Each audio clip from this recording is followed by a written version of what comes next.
I'm going to record. Hello, welcome to It's Your Smarter Money with Dr. Laura and Professor Steve.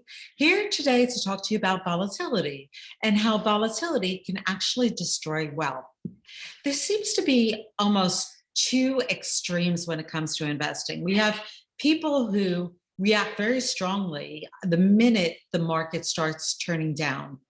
And then there are the other types of people who just say, you know what, the market always comes back. I don't care if it bounces up and down. I'm in it for the long term and I'm just fine. And, you know, the truth is that there's validity in both of these types of investors' sentiment. There are times where we know that we have a long-term horizon and that we can stomach volatility, and there's always going to be ups and downs in the market, but if we can possibly reduce some of that volatility, it will play to the strengths, because what we know is we know that even if we can keep people from reacting inappropriately, selling at the worst time, we can help try keeping people comfortable and staying invested. The volatility can cause damaging effects. You can actually lose money. And so we wanted to talk about, we have a couple of examples here that we wanted to talk about to help you understand how volatility can destroy your wealth. I want to mention one good example right now we've seen is that people who wrote up the growth stocks. Now what's happening is the growth stocks are dropping so much, that component of the S&P, that it's actually starting to drop back down to where many people who lean toward value over the last 10 years are. So in other words, you rode up the mountain and now you're falling down the mountain, and you really didn't actually end up that much ahead of the value stocks now. And that actually comes out in this letter that we received from Marilyn. She wrote to us, and this is her story. She said, okay, I sold my house in April of 2020. I wanted to move down to Florida. I wasn't sure where I wanted to move. I wanted to first rent a little while and look around. And so my husband and I said, okay, we'll put some money away in the market, which is already a problem because we don't put money into any kind of investment vehicles when we know we're going to need the cash in the short run. But nevertheless, she put her money into a couple of stocks that she saw tremendous growth in over that period of time from April 20th to April 2021. In May, she got her statements, she opened it up, and she had a 60% increase in her portfolio, which she was very, very happy about. She now, in May, opened her April statement in April of 2022 and saw that there was a 50% decline and said, well, okay, you know, I'm still ahead of the game. I was up 60, down 50. I'm still plus 10% to the positive side. And then she looked at her balance and she said, how did this happen? I have $800,000. Where did that $200,000 go? Yep. And so we're going to talk about this. That's a very vivid example of the nasty effects of compounding. It can work in your favor or it can work against you. Right. And so we have a couple of examples that we wanted to show you first, and then we'll answer this. But the first example is two different kinds of investors. We have Steady Eddie, who says, you know what, I'm just fine if my portfolio continues to move in a positive direction. I want to stay ahead of taxes. I want to stay ahead of inflation. I want some growth, but it can be somewhat steady. I don't want to be bouncing all around. And then we have Fast Francis, who says, I don't care. I like to go fast. I drink caffeine. I'm just heading for the finish line. I'm go, go, go, go, go. And she doesn't really care about volatility. And so we have these two different investors. And well, Eddie's the turtle and Francis is the rabbit. Yes. So we have these two different investors, actual returns over a 10-year period of time. And what's interesting is that if you look at these returns over this 10-year period, the average, their arithmetic average of their performance is exactly the same. But you can see, if you look at the numbers a little bit more closely, you can see that Steady Eddie's numbers are not so wildly up or down, where Fast Francis had some really sensational years and then some not so great years. So I want to mention that the arithmetic average is simply the sum of each year's return divided by the number of years. In this case, 10 years worth of returns divided by 10. You add them together and divide it by 10. That's the arithmetic average here. Right. And so the one thing that we want to understand is that the average return is really not the entire picture. There's other things going on as well. And they have to do with this concept of standard deviation. And many of you have heard us talk about standard deviation. It's a statistical term, and it's a very, very important concept to understand. It's the metric that measures how wild the ride is. And so when we look at the average return on the next slide, which shows us the average return of 10 in green, we know that in any given year, you're not going to get a 10% return. We know that in some years it's going to be 2, and other years it's going to be 12, and it's going to be bouncing back and forth. But the standard deviation measures how closely those observations, those actual observations, are to the average return. So you can see that Steady Eddie's actual observations, his actual returns, are much closer to the average return by looking at the blue line. You can see his blue line is not as wild. This is when we talk about the roller coaster ride. His roller coaster ride is a lot more tame, whereas Fast Frances has returns all across the map. She has really great returns and really low returns. And so hers is in red, and she's going for the wild roller coaster ride. And again, you might be asking, well, okay, so what? If she had the average return of 10%, who cares? Now, I want to mention one thing here. Look at that first year, and Fast Frances has a return of almost, or about 35%, and poor Steady Eddie only has a return of 10%. Now, think of the behavioral feeling or the behavior associated with that, right? Fast Frances says, wow, I'm just going to crush Steady Eddie, and look at this year I had compared to him. Suddenly, though, and this is what's happening with growth stocks now, you're giving a lot of it back. Yeah, the behavioral component of this is excellent, Steve. I mean, it can't be understated how people react to all of this.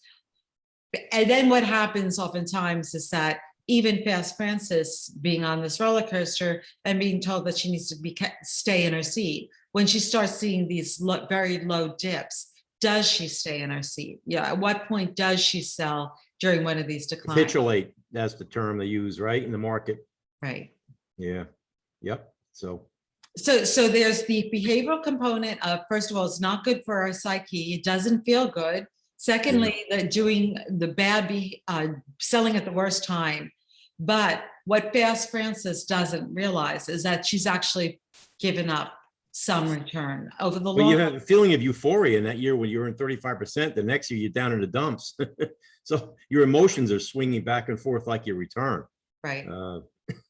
So the problem is that when we actually plot out these returns over the long run, you can see that Steady Eddie actually wins. He actually winds up with, I think it's somewhere around $37,000 more in his portfolio than Fast Frances. That's significant. That's 10% more. Yes. It's the whole idea of the slow and steady wins the race. And I want to mention that through time, if you added another 10 years on this, the difference will be even more profound and significant. And Steve, you also, we were talking before during this video, you can also add on to this, anybody that's taking money out of their portfolio, right, taking a cash distribution because you're now living on it during retirement, this gets completely magnified. Yeah, that's exactly right. Cash withdrawals combined with volatility, it magnifies the difference even greater, even more between the amount of wealth you'll have between a steady a portfolio that has less volatility and one that has more. The difference is even more profound then. And it becomes dangerous too, because in some of those years where you're down and making a withdrawal in your portfolio, you may never recover, quite honestly. Your portfolio, you can actually run out of money much more quickly with that extra volatility. So let's look at the second example. So these examples actually are examples that I've created over time for my students as I've been teaching, because they would never believe me. They didn't understand. And I would say, look, let's just look at what really happens. And so this is another great example where we're just looking at two different investments, investment A and investment B. And so if we gave you a choice on which investment would you want, which one would you prefer? I think a lot of people might even say investment A because they really love that. Well, if I could get that right out of the gate, that 50% return right out of the gate, I'd be better off. I think that oftentimes students will pick that until they start realizing that I don't like volatility. And they also know that we love the idea of being able to combine investments that are negatively correlated. And if you take notice, investment A and investment B are exactly that. They are negatively correlated. When one is up, the other one's down, and vice versa. That's correct. And so we took these two investments and we said, okay, well, let's talk about $100,000 in each investment.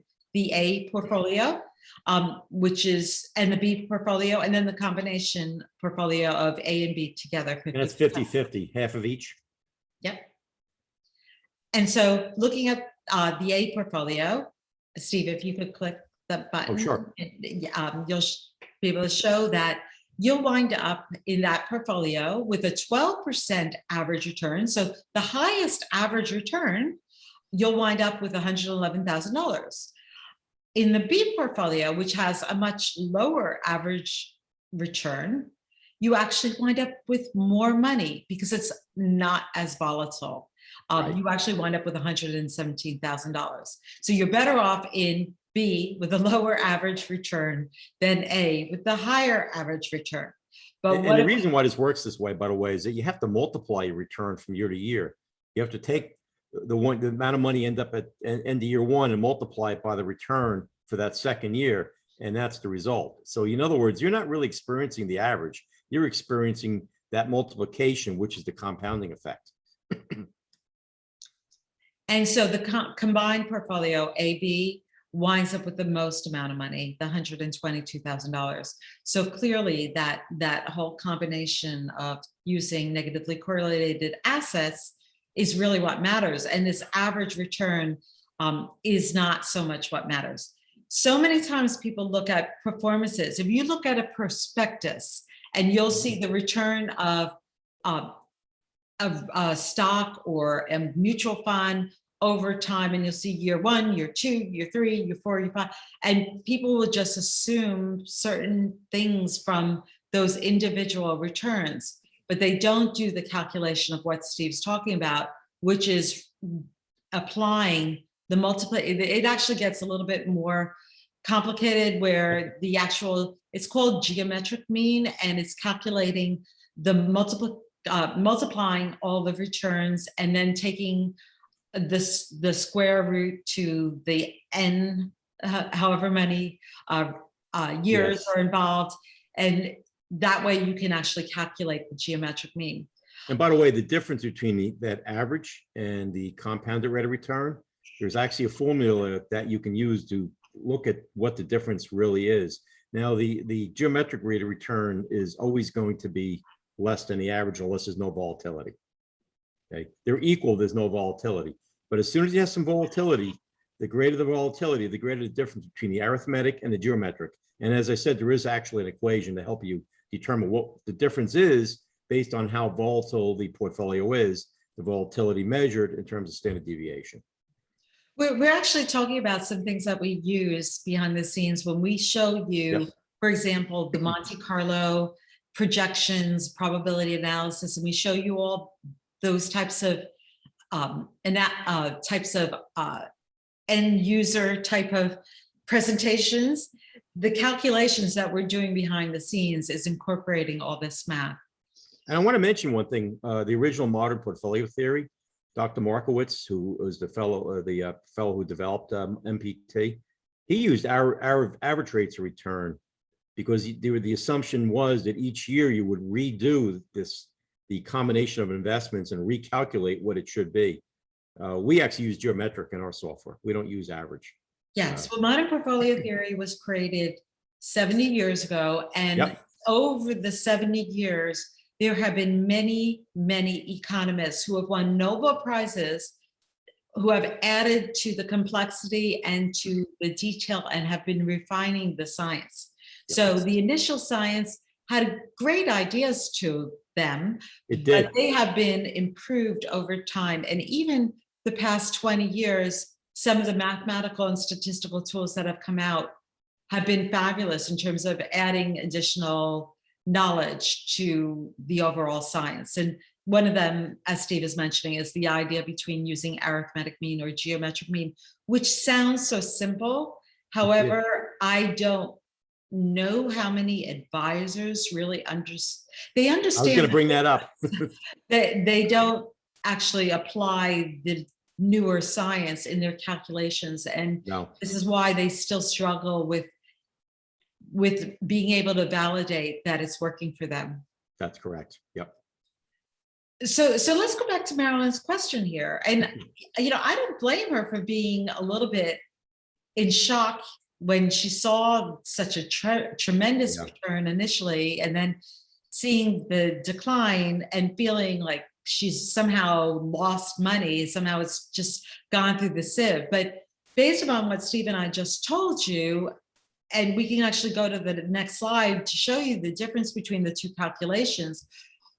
First of all, she shouldn't expect to be up 10%. It was over a 2-year period. So if you took the difference between those two returns, the 60 up, the 50 down, Yeah. and divided it by 2, with the arithmetic average, you would expect to have a 5% return over that period of time.